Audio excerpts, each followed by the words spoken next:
We'll guide you through how to set up Dropbox Backup so you can keep your important files safe and secure.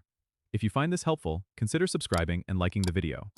First, open your web browser and go to the Dropbox website. Log into your account if you haven't already.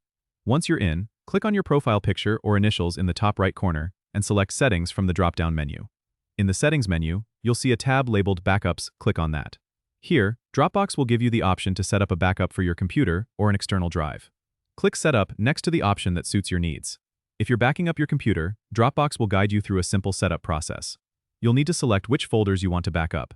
You can choose from options like Desktop, Documents, and Downloads. Just check the boxes next to the folders you want to include.